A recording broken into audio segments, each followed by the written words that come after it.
Well, I'm going to try to keep this short because I'm pretty sure I didn't include this footage in another video because, you know, videos tend to run a little bit long for me because I try to explain things.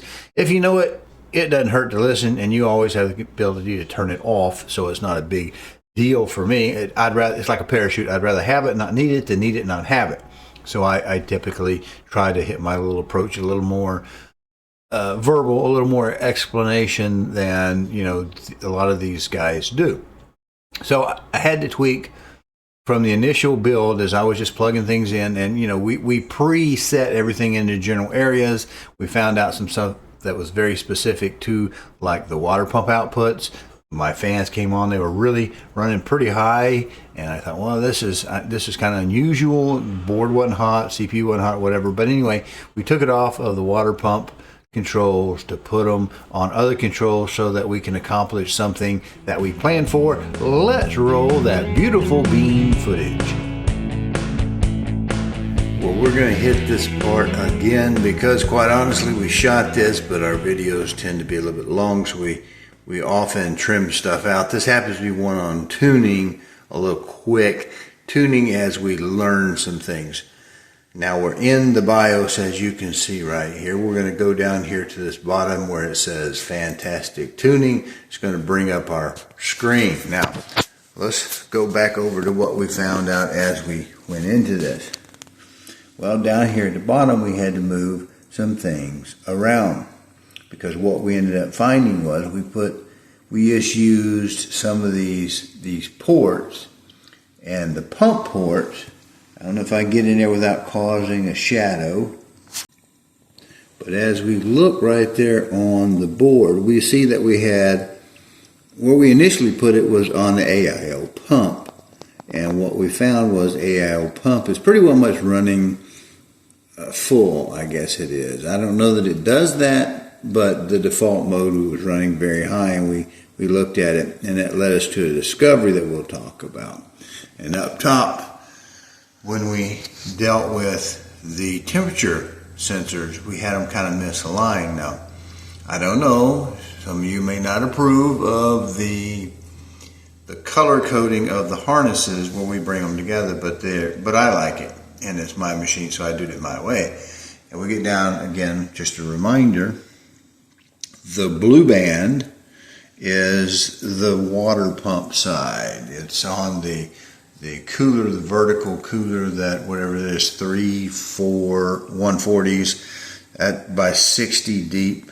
That's a all copper cooler. And the copper cooler versus aluminum will be a function of, you got to be careful what chemicals you put in your loop after you start it up, because some don't like aluminum very well. But anyway, here we are. We've got that. We've got the green, that's the bottom red set of fans. The red is the fans up top. I think I've got, there it is. Yes, you see a little red. So I've got them color coded to remind me where everything is. And we have 3 temperature sensors with this new board.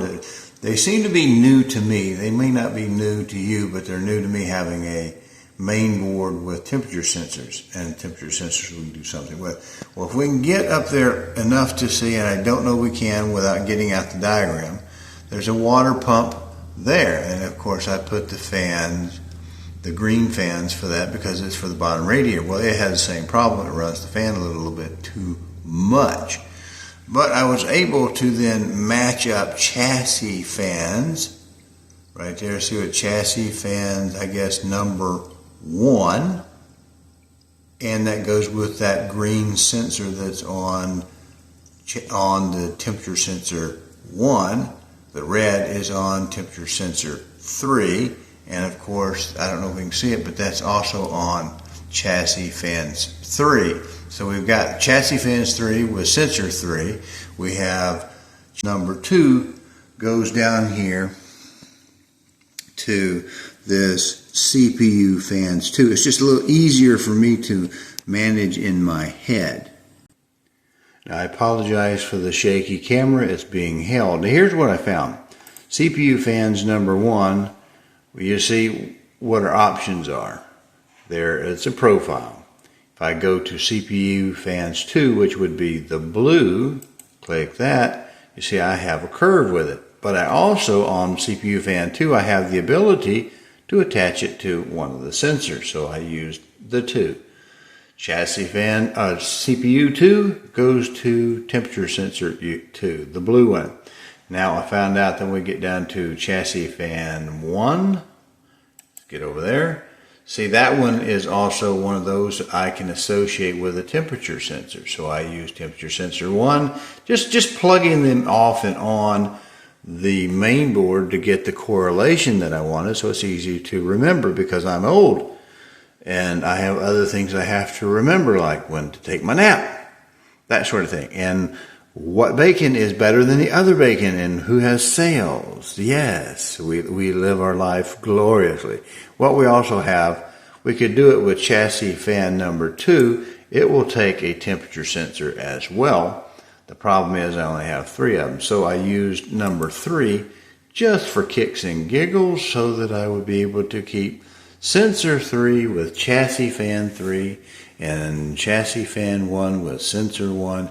And the odd man out would be CPU fan 2 going with temperature sensor 2. And that's just a little bit of tweak. It's not a big deal, honestly, but it just helps me when I connect it into the actual build to be able to get my fans going kind of the way I want and get the correlation and use it. Because remember, we have a temperature sensor in the coil, in the fins of this rad here, and we have one in the big rad, and then we have another one, as we saw. Let's go take a look at that. Up at the top in the red fans to do the exiting air temperature.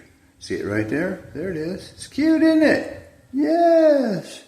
So if this is included in any of the other videos, I thought I cut it for a time.